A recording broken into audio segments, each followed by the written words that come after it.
जाते अपने अपने। श्री सूरदास जी महाराज नित्य पद रचना करके गायो करते और दर्शन के समय श्री गिरिराज जी में ऊपर श्रीनाथ जी के मंदिर में जाकर के सेवा कियो करते। से चलो जाते अपने अपने कक्षन में और ठाकुर जी खिड़की से निकल करके दौड़ के जाते सूरदास जी की कुटिया में। सूरदास जी को दिखाई तो देवे ना है, चुपचाप ठाकुर जी जाकर के बैठ जाते और कोने में विराजमान है करके थोड़ी पे हाथ धर के सूरदास जी को देखते ही रहते। बस सूरदास जी नए नए पद बना बना करके गायो करते, ठाकुर जी बैठ करके उनको श्रवण करते रहते। अच्छा एक बात बताऊं, पता तो सूरदास जी को भी है कि ठाकुर जी आते हैं। तो जैसे ही गुसाई जी आरती करके बाहर गए, कपाट बंद गए, श्यामा श्याम दोनों बिलग गए। किशोरी जी बोली मैं सबरी सच्चाई बताऊंगी गुसाई जी को। बोलो कहा बताओगी? बोले सब झूठ बोलो तुम सपनों अपने के कि मधुमंगल श्री रामा वो पता तुम कहीं खिड़की तक निकल के जाओ कोई के पास, वो सब पता मैं गुसाई जी को बताऊंगी। ठाकुर जी चरण श्री जी मान जाओ मत बताइयो, तुम जो कहोगी सो करूंगा मत बताइयो। किशोरी जी बोली एक शर्त है। बोले तुम जो कहोगी सो करूंगा, तुम बताओ कहाँ करना है। श्री जी बोली कल से मैं चलूंगी संग में, तुम जहां जाओ मां मुंह को लेके चलो। ठाकुर जी बोले जे ना ऐसा के। बोले चो ना ऐसा के। बोले आप बड़ी बड़ी करुणामयी है, बड़ी दयालु है, मैं तो जाऊं बेचारे लोग भक्तन से मिल मिला के आ जाऊं, उनके बेचारे इनके दीन दुखन को देख करके सब कुछ दे दोगी उन्हें, या हमारे मैं आपको अकेले छोड़ के जाऊं यहीं पे, आप मत चलिए। श्री जी बोली तो ठीक है मैं गुसाई जी को बता रही हूँ। ठाकुर जी बोले ना ले जाऊं तो ये गुसाई जी को बता देंगे, गुसाई जी को पता चल गई तो गुसाई जी मेरे आनो जानो रुकवा देंगे। ठाकुर जी बोले आपकी एक शर्त मैं मानूंगा, वो एक शर्त आप मेरी मानो। बोले कहा? बोले मौन जाओगी मौन आओगी, कछु नहीं कहोगी ना करोगी वहां पे। श्री जी बोली ठीक है कछु नहीं करूंगी। ठाकुर जी बोले मैं विश्वास ना है रो आप पे, मैं भरोसा ही ना है, ने बाहर जामेंगी देखते ही ऐसी पिघल जामे। बोले ना मैं बिल्कुल ऐसे रहूंगी आपकी जैसी, जैसी जाऊंगी वैसी आ जाऊंगी। ठाकुर जी बोले ठीक है। दूसरे दिन ठाकुर जी श्री जी को लेकर के गए। कैसी कृपा सूरदास जी की कुटिया में चुपचाप चोरन की भांति ठाकुर जी घुस गए और श्री जी घुस गए। और दोनों एक कोने में बैठे हैं थोड़ी पे हाथ धर के, और ठाकुर जी हाथ पांव जोड़ रहे, रोइयो मत भावुक मत होइयो, जे कछु गावे को तुम नेक में ही ऐसी है जाओगे, चुप रहो ना, मैं बैठ रही सुन रही हूँ बस। सूरदास जी ने गानो प्रारंभ किया, ऐसे ही गानो प्रारंभ किया। आहा श्री जी के तो भाव नेत्र सजल है गए। ठाकुर जी तो कह रही हैं जाकू नेत्र दे दो। ठाकुर जी बोले मैंने मना करी ना, ये सब ना होगो, ये सब ना करनो है। अच्छा अच्छा ठीक है कोई बात ना, कान दो। श्री जी समझ गई जे तो कृपा करेंगे ना, मोये कछु करनो पड़ेगा। सूरदास जी अपने भाव गा करके और तुरंत अपनी लठिया ढूंढ करके उठ करके खड़े हो गए और अपनी कुटिया से बाहर जाने लगे। ठाकुर जी बोले चलो श्री जी अब समय है गयो, हम भी मंदिर चले, गुसाई जी अभी कपाट खोल देंगे, आरती होएगी, व्यवस्थित रहना पड़ेगा। श्री जी बोली अभी तो समय है, ये सूरदास बेचारो अकेलो जा रहा है आगे आगे, या कि पीछे पीछे चल के देखो तो सही जाएगा कहाँ। ठाकुर जी बोले मैं तुम तो पहले ही मना कर रहा हूं, ये सब मत करियो। श्री जी बोली अब नेक देरी की बात हो रही है, चल दो या के संग। सूरदास जी आगे आगे चल रहे हैं, पीछे श्यामा श्याम दोनों निहारते हुए चल रहे हैं। तभी एक बहुत गहरो गड्ढा आया सामने। सूरदास जी जब गड्ढा की तरफ जान लगे, जैसे ही जान लगे श्री जी बोली अरे अरे ये देखो गड्ढा में गिर जाएगा, अरे या को जल्दी जाके रोको। ठाकुर जी कह रहे नहीं श्री जी बिल्कुल नहीं, वाकू गिरन दो, अपने आप संभलेगो, तुम बिल्कुल मत जाओ। अरे तुम कैसे हो बेचारो, गिरवे वार हो, वाकू लग जाएगी वाके। दोनों में ऐसी बात चल रही, इतने पे सूरदास जी गिर गए गड्ढा। ठाकुर जी बोले जल्दी चलो मंदिर खुलवे को समय है क्यों। श्री जी बोली पहले याकू बाहर निकालो, ये जब बाहर आ जाएगा तब जाऊंगी। ठाकुर जी बोले देखो मान जाओ। बोले ठीक है तुम अकेले चले जाओ, मैं तो ना जा रही, मैं तो याकू निकाल के जाऊंगी। अब श्री जी के बिना ठाकुर जी कैसे जाएं। ठाकुर जी बोले मैं तो पहले ही मना कर रहा हूं, मत चलो, मानो ना हो, मैं तो जानू ना आपकी बातन ने, ऐसी कृपा कर दें कोई पे भी।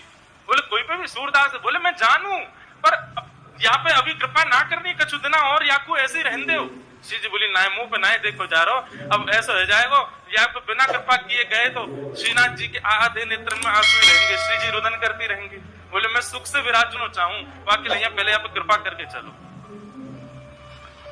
श्री जी ने अपनी चुनरी दी और ठाकुर जी ने अपनी कारी कमरी वहां में बांध दी, और ऊपर से ठाकुर जी वह गड्ढा में चिल्ला के कह रहे बाबा बाबा शब्द सुनते ही सूरदास जी के तो रोंगटे खड़े है गए।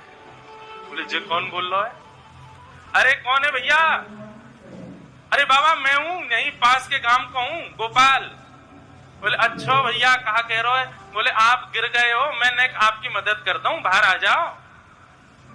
सूरदास जी बोले कैसे आऊंगा बाहर भैया, मैं तो बहुत गहरो गिर गए हो। ठाकुर जी बोले मैंने अपनो पटका डाल दियो बाबा, बाकू पकड़ लियो, पकड़ के ऊपर आ जाओ। सूरदास जी ढूंढने लगे, तभी हाथ में पटका आयो।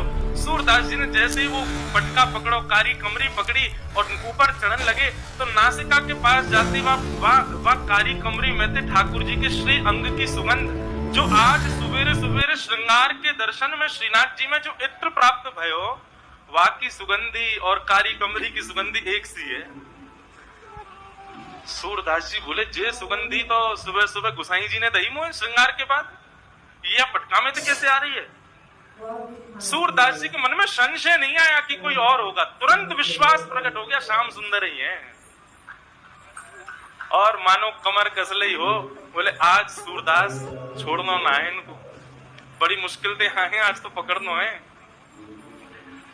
ऊपर आने लगे सूरदास, यहाँ ठाकुर जी श्री जी की चुनरी ते कारी कमरी बंदी भई है, और ठाकुर जी श्री जी की चुनरी पकड़ के खड़े, और ठाकुर जी की कमर पकड़ के श्री जी खींच रही है पीछे, और सूरदास बाहर आ रहे हैं।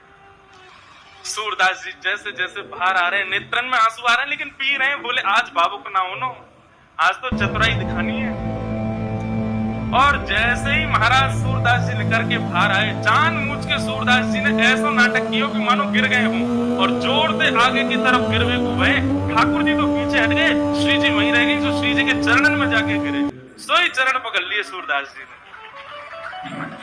अब सूरदास जी के हाथ में जैसे श्री जी के चरण आए, ठाकुर जी ने श्री जी को हाथ पकड़ो, जोर से बोले पीछे हटो।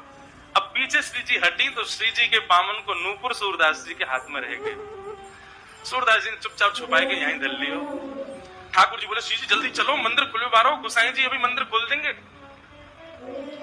श्री जी चलन लगी तो बोली जय जय, मेरे एक नूपुर की ध्वनि ना आ रही, कहीं गिरगो दिख है। ठाकुर जी बोले दूसरा दिलवाए दूंगो, अब चलो जल्दी। श्री जी बोली ना मुंह को तो वही चाहिए। ठाकुर जी बोले यही मारे ना लेके आ रहा हूं आपको। अब पीछे मुड़ के देखिए तो सूरदास जी वह नूपुर को ऐसे कान से लगाए करके वह की ध्वनि सुन रहे हैं, देख तो सके ना है, वह की कोमलता को अनुभव कर रहे हैं। वह बाबा के पास में जय जय वहीं चलो। ठाकुर जी बोले अब यहीं पर रहने दो, मैं दूसरी दिलाई दूंगा तुम्हें, अब चलो जल्दी, मंदिर में खुल जाएगा नहीं तो। बोले ना मुझको तो यही चाहिए। बाबा अरे भैया कौन है? बोले मैं ही हूँ गोपाल, अब ही जाने आपको बाहर निकालो। अच्छा भैया कहा बात है? बोल बाबा मेरे संग मेरी सखी आई, बाको नूपुर गिर गयो, आपने धल लियो अपने पास, बाकू दे दो। सूरदास जी बोले जे नूपुर? बोले हम बे। बोले जे तो बाको है जो मेरे मुंह को निकार में आयो का। बोले बाबा मैं वही तो हूँ। बोले मोहे का तो भैया तू वही है, मुंह दिखाई तो देवे ना है। अरे बाबा मान जा जी हमारो ही नूपुर है। बोले अच्छा तेरी सखी के पास एक नूपुर होगा, एक नूपुर तो मेरे पास है। सखी ने आगे आए करके अपने दूसरे पांव के नूपुर की पहचान मुंह को कराए दे, मैं छू करके देख लूंगा कि हाँ जी वही नूपुर है, तो दूसरे पांव में पहनाए दूंगा, और नहीं तो भैया मैंने कहीं तोय दे दी और असली या को हकदार आयो उबाने आके मुझसे की, तो मैं तो बड़ी विडंबना में फंस जाऊंगा, मुझे तो पता ना है असली कौन है। ठाकुर जी बोले श्री जी जो बहुत चतुराई कर रहा है, या को पता चल गई है कि आप ही श्री जी हो और ये दूसरा पांव पकड़ लेगो आपको। श्री जी बोली पकड़े तो पकड़न दो, लेकिन आज ये नूपुर लेके ही जाऊंगे। वो नूपुर के प्रति आसक्ति थोड़ी हमारी श्यामाजू की, उनकी तो जब से दृष्टि में आ गए सूरदास जी तब से बस यही चिंता है श्री जी को कि आप कृपा कैसे करूं मैं। श्री जी आगे बढ़ने लगी, ठाकुर जी पांव पूछे, तुम्हारे पांव पूछे या पास मत जाओ पकड़ लेगो। श्री जी चलती जा रही है, लो बाबा दूसरे पांव के नूपुर की पहचान कर लो। सूरदास जी ने दूसरे पांव को स्पर्श किया, बांधी वही नूपुर हाथ से छुई, नेत्रन से आंसू बह रहे। लाली अपनो पहलो पाम आगे कर दे, मैं पहना दूं। श्री जी ने पाम आगे कियो। सूरदास जी जैसे ही नूपुर बांधन लगे, नूपुर बांधते ही सूरदास जी ने तो ऐसे अंक में श्री जी के दोनों चरण पकड़ लिए। बोले अब नहीं जान दूंगा, अब तो कृपा करो मुंह पे, कृपा करो तभी जान दूंगा। यहाँ ठाकुर जी खींच रहे हैं श्री जी को, लेकिन श्री जी कस के पकड़ लें सूरदास जी ने। अरे बाबा छोड़ दे। बोले आज नहीं छोड़ूंगा, बड़े दनान में हाथ आए हो। 84 लाखन में घुमाए घुमाए करके जैसे तैसे तो सूरदास बनाऊं, जैसे तैसे गिरिराज जी आके हटपाऊं, जैसे तैसे श्री वल्लभाचार्य जी की मुंह को दीक्षा प्राप्त भैया, अब ना छोड़ूंगा, अब तो जय जय कृपा करो। बोले कहाँ कृपा करें? बोले मैंने जीवन में आपसे कछु नहीं मांगो, लेकिन आज मांग रहा हूं। ये दो चक्षु, इनकी कभी मुंह को अभाव को अनुभव ना भयो कि आपने मुंह को क्यों ना दिए। बहुत कृपा ठाकुर जी जो आपने ना दिए, लेकिन आज पहली बार ऐसा लग रहा है काश मुंह पे नेत्र होते तो मैं दोनों युगल के दर्शन कर लेता। सूरदास जी ने तो कही है, श्री जी ने तो इतने अपने हाथ धर दिए। बोले बाबा आंख खोल लो। ठाकुर जी कह रहे हैं मुझे पूछ तो ले करो। किशोरी जी कह रही है पूछो पूछो मारो काम ना है, सब होन दो। बाबा आंख खोलो।